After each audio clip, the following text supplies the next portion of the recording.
3, 2, 1.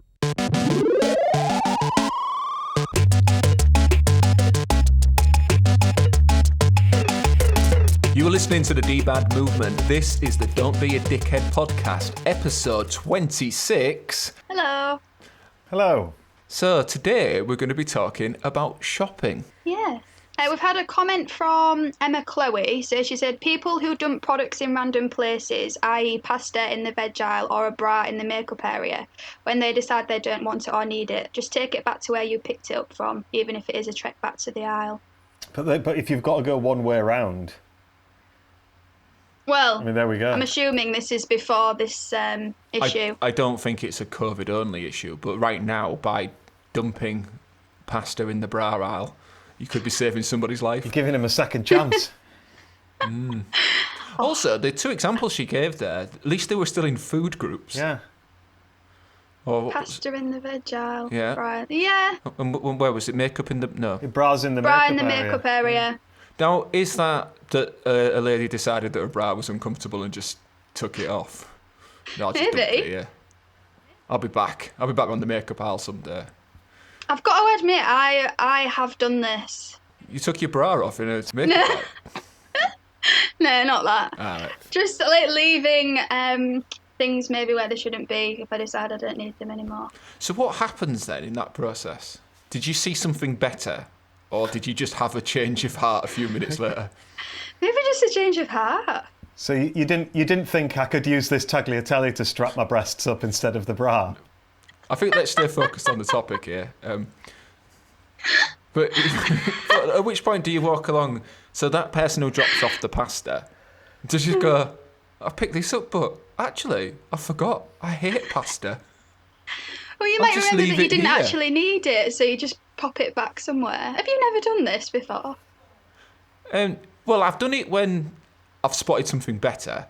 So I then, Yeah. So let's say I was going to buy, I picked up a pie for my pudding, and then I went down another aisle and there was ice cream. I mean, that would never happen, but I decided to replace it. But yeah, I would go and put it back, or I would send one of my children to do it as a bit of a adventure. I So if you don't. can put the pie back. Sometimes you just don't have time, you Yeah. just need to leave. I just put it down. But I do. even with food, Yeah, anything. I'll just put it down. because if you Yeah. do that, that means they can't use it. Really? If it's something that, well, not Well, like if dry it's out the pasta, but fridge. if it's refrigerated, yeah. Oh, yeah, fair enough, yeah. Yeah. So you would put back a refrigerated item. I mean, probably not. There's a line of dickheadery here. I'd probably not. See, you're selfish. It's like wasting food. And I'm going to Mind you- reflect on my behaviour. Well, that's the whole point of the DBAD movement, is Yeah, to it make is. you feel uncomfortable in your own skin, but make you a better person as a result of it. A bit like a itchy bra. There you go. What this? That almost worked and then didn't, right? It fell at the end. It's like you nearly made a joke that worked and then it actually didn't make sense. An itchy bra that's just been stuck amongst the bulgur wheat and it's got it all stuck in it. You see, this is the problem. You've picked like a middle class food reference there that just sailed over my head. If you'd have said tins of beans, I'd have been with you. It needs to be smaller. But I'm like, bulgur wheat, what's that? And I'm just thinking it's either a character from like the Avengers or something, or the kind of thing that's in Ian's kitchen. Yeah. I'd tell you what I do as I walk around. Instead of putting things back, I will regularly eat things. So I'll pick something up at the beginning of the supermarket, and when I get to the conveyor belt, I just put the empty packet down on the conveyor belt. Because I've eaten it as I've gone Right. round. I like to I do believe that really annoys some people, but that's Yeah. much better than just putting the packet on the shelf Yeah, and just yeah. treating a supermarket as an all-you-can-eat buffet. I mean, if anything, it annoys me because I feel like I'm just paying for an empty packet. Just at the end. On SomersetLive.com, they've got a most annoying things that people do, and that is actually number 7, eating shopping as you go around. Really? What's wrong with that, though? Have you ever done it where you've been drinking beer? No, I don't think I've ever done that. Yeah. Okay, me neither. What are you on about? Don't even know why you brought it up. I suppose the problem comes when you just pick up a single carrot and just chomp on that on your way around, and you get there and they're like, what can I wear? And you're like, I don't know, like a couple of my fingers? I don't know. Are you really that hungry, though, when you're shopping that you can't wait until you've No, left I the don't shop? always do it. It's just if I am really hungry, let's say, I don't know, I've just been doing something physical like playing a game of football or something like that, and then I go shopping straight afterwards, and I think like, I could really do with something just to sort of boost. Yeah, if you feel a bit faint or something. Yeah. I So I'll understand pick up that. a packet of walnuts or something like that, and I'll eat them on my way around. Had a comment from Lisa Foster. So she said, when people stop to chat with their mates they've just seen and block the aisles. Do we think that's dickheadery? Particularly at the moment, Yeah. it's a little bit annoying, I suppose, because you've got to stay 2 metres away, so it's very difficult to pass someone in an aisle. And then if they decide to have a long catch-up, then everyone's just queuing behind them. Yeah, and especially if you're looking to sort of pick something and they're stood like next to it, so you can't reach unless you're rude and say excuse. Well, I guess you can't just say excuse me, but You're really rude and go, excuse me, can I really do what I sorry. came here to do, please, without passing a deadly virus on to you? If you really don't mind. I love the Mind you. accent there. Yeah. I suppose if you're halfway through eating a packet of dried bulgur wheat or whatever it was, Then you'd spray it all out over them. Turn away, please. But does anyone else still enjoy pushing the trolley really fast and jumping on the back and riding it? Because I do. I don't think I've done that in Yeah. a really long time. Oh no, I still do it now. I might try Maybe it you're next in time. that. Maybe you're in that like middle age. You know, I'm not saying you're middle aged, but maybe you're in that middle age where like you stop doing it for a bit because you feel like you're an adult, Yeah, and then you get maybe. to like my age where you just don't care anymore, and you've lost all self-respect, and you start Yeah. doing it again. Maybe. Another thing that bothers me is getting ID'd. Obviously, getting ID'd is like I get ID'd everywhere I go, literally. Like, Obviously, because I'm so youthful. let's go back over this. I wish shall we, Alex? I wish Yeah. I wouldn't. I'd actually quite like it. I'm nearly 25. I'm 25 this year, and I don't think I've ever not been ID'd anywhere. It's worse when it's on a self checkout because you've got to have the little light come on, and then they've got to come over, and then most people they just tap it away. Then I've got to get my ID out, and yeah, hate it. Yeah, I'm awful, weeping isn't it? over your youth, Alex. See, I'm being honest, I really hate it. I don't think it's a compliment at all. I think it's the an only insult. place I I've- feel like I look really young. The only place I've ever been ID'd was at a service station in America when I was buying cigarettes at a gas station, and I gave them a tip. Did you enjoy? I tipped whilst buying cigarettes at a gas station. What? Because he ID'd you? Yeah. I'm 39. I got ID'd about 5 years ago, and I should have been really pleased about it, but it was really inconvenient because I didn't have any ID. So they were like, "Oh no, you can't," and it's like, "These are my kids."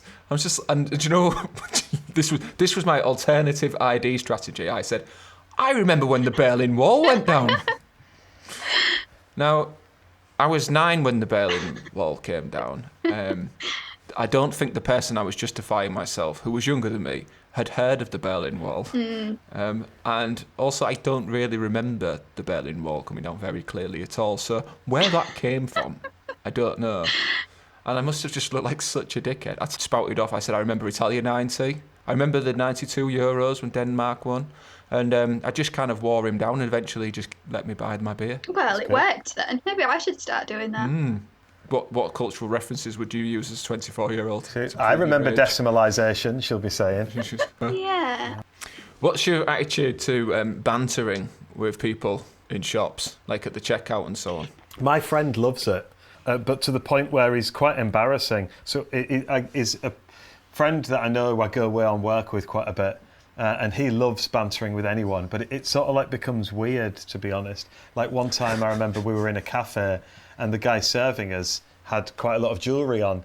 I had to walk away from the cash point as he said to the guy, "You have a very large ring." And I sort of like guffawed and ran away from the cash point at this point. Do you guys like it when people come up and help you in shops? Like to suggest clothes and things like that? I mean, yeah, when they say to me, you probably should be wearing clothes. That's always helpful before the police get there. No, like when people come up and like, do you need any help or whatever? I mean, I generally just say no, thanks. I'm just looking round and I don't want any help. Yeah, I just I find it say awkward. that. What about when you go into like a furniture shop or something and you kind of just get hounded when you go through the door?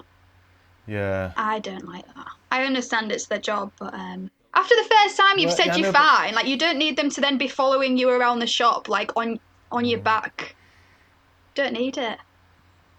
I mean, I think on your back is a step too far, definitely. Well, they might as well be breathing down my neck. Just put them down, Alex. Just put them down on the nearest sofa. They won't mind. I remember one time when I was in replay, I think it was in Leeds, and I'd gone in, and the woman had come over to me and said, "Do you need any help?" I was looking at this table that had loads of like tops on and things like that. She said, "Do you need any help?" I was like, "No, I'm all right, thanks." And I selected myself a couple of tops, and then asked her where the changing room was, and she goes, "Just through there. Let me know if you want to change those." And I was like, "All right." So I went into the changing room and tried them on, and they were a little tight. But I thought, well, that's just replay for you, isn't it? This was a few years ago, and so I tried them on, and I thought, yeah, they're not quite right. So then I said to her, like, "Can you get me and suggested another couple that I wanted, and she went and got me those, and then came back and got me there, and I was trying them on. I'm like, "Have you not got these in a bigger size?" "No, that's the biggest size." "All right, fine." Anyway, this went on for quite a while before eventually I came out. I was like, "They're all a little bit tight. Have you not got anything?" She's like, "Well, you're actually going through the women's section, sir." And it turned out I'd tried on 7 or 8 t-shirts from the women's section in replay, and eventually I went out of the shop because I couldn't find my girlfriend at the time anywhere, and found her in a different shop. I was like, "How you just left me in there?" And she goes, "Yeah, because she was trying on all the women's clothes. It was embarrassing." And she'd known, but she'd just not pointed it out to me. Oh. You must have felt obligated to buy something there. I didn't buy anything. I was pretty annoyed that the woman didn't tell me, although to be fair, when I looked back on it, then she did actually try and help me and tell me a couple of times. She might have thought you just wanted to have women's clothes. Well, maybe so, yeah. Well, you had to be careful, don't you? You shouldn't assume your gender. Yeah, exactly. Yeah. And they were nice as well. They were nice clothes. The places I go in tend not to be very posh, where they ask you if you want any help for clothes. But when I do it, it's like going into another world. I remember going to buy a dress for Sally's birthday, and I walked into a dress shop, and there's this very camp man just kind of looked me up and down, and he didn't say hello or can I help you or anything like that. He just went, "How big is she?" And I was just like, and I kind of went, "Quite big." What was he expecting you to say? I should point out that my wife is pretty tall. Is what I was referring to, and I just didn't. And that was it. I was just completely out of my depth by that point. I didn't know what I was doing, and I just felt like he must have known that. Yeah. So he didn't exactly put me at ease. So what I did is I went around all of the other shops and spent an absolute fortune, and then just went back in and just said, "Big mistake." You work on commission, right? Big mistake. Big. Huge. I have to go shopping now. Then you trotted off down Rodeo Drive. That's right. And I went and slept with Richard Gere, There we who go. had put a gerbil up his butt. So, Dun. You see, you go. I asked Claire, my partner, about the shopping episode, and she said it's one thing that I'm not particularly a dickhead about. She said, "You're very good at shopping." So there we go. I'm very good at shopping. Okay, here's an opportunity. But did she say, "This is how good you are at shopping. How good are you at neighbouring? Better at shopping or neighbouring, God. or sleeping, regulating your temperature?" I think, we found another thing that Ian's good at. This is so exciting. Yeah, I don't think I'm as good at shopping as I am at some of those other things. But, apparently I am very good at shopping. And I think I am very good at shopping. I quite like shopping, even if it's not for me. Holly Shears has said, "When there's a sale on, but it looks like a jumble sale, I cannot cope with that." So I feel like she thinks the same as us. And it's more just the queuing, and people actually fight. Like when Currys have a sale on at Currys. Yeah. Wow. People go insane. I've got to say, I've never been in, but I do hate it when you go into certain shops and, stuff is just like dumped all on tables in just a big pile. And you've got to sift through it to try and find that one gem that's rarely in your size. So, I don't bother. Sally saw that comment and said she'd never agreed with a DBAD comment as much as she agreed with that one. Wow. But not liking the jumble sale stuff. Yeah. And then our final thought is we need to spare a thought for those poor 24-year-olds cursed with youthful looks who have to be ID'd. Yeah. And for those of us in our 30s still, and 40s, whilst it might seem like that was a good thing, just think, I mean, she's got to get that driving licence out every single time. It's embarrassing. So embarrassing. Dang. So on that note, listener, please spare a thought for those with youthful looks. And remember, Don't don't be be a a dickhead. dickhead.